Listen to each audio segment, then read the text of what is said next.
You are now tuned in to Tiff Talk, where I bring awareness, love, and light. No need to set your alarm clocks, because I'm coming to wake you up. All right, women. It's time for us to wake up. It's time for us to see our worth. It's time for us to stop living unhappy. All right? So if you're one of these women and you're not happy with your relationships, this is part of the reasons. These are part of the reasons. So I just want to give you a little advice from someone who I learned from and who is registered to teach these things.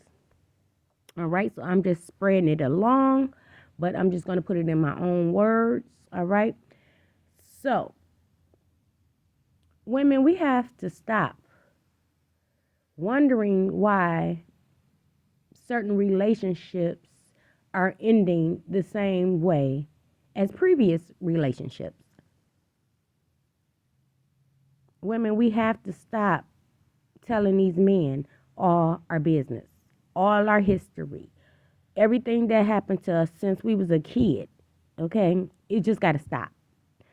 I know that you trying to grow closer and you trying to release yourself, from the trauma, by expressing it to someone who you feel genuinely cares. But first, you have to get to know these people before you even know if they genuinely care. That's number one.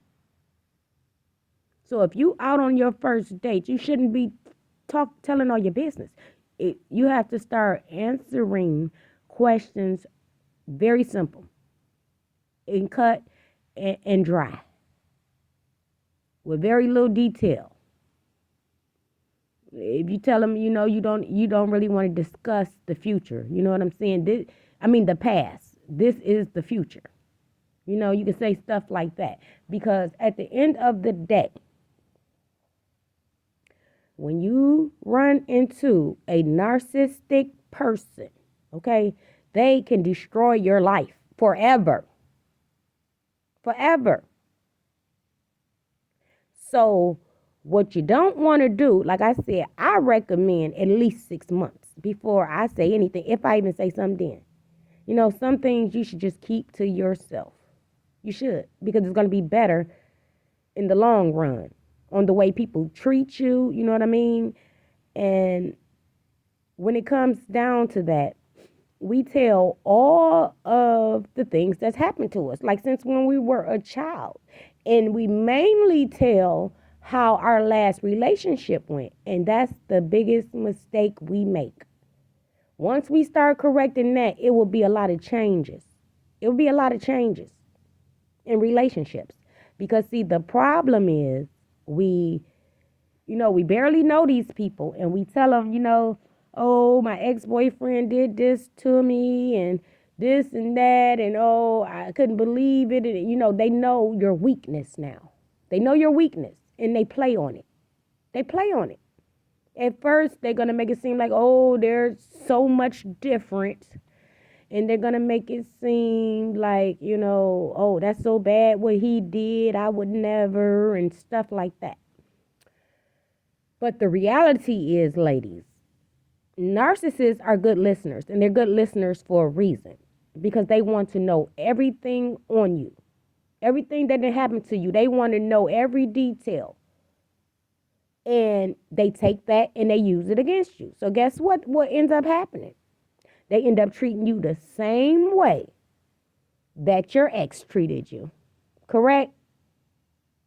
Y'all know what I'm talking about. The people that's out there that can relate to this, y'all know exactly what I'm talking about.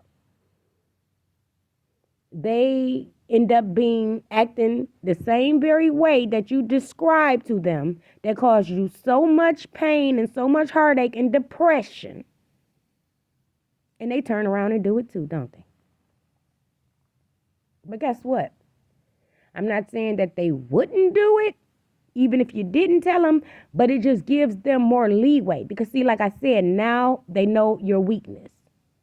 Ladies, Never let them see you sweat. You don't tell them what breaks you down. Because if they don't have God in their spirit, that's exactly what they're going to do. They're going to break you down. And some people, they get broke down and they can't get back up. I don't want this to be any of you ladies. So, yeah, that's advice I have for you guys. And till next time, I'm coming to wake you up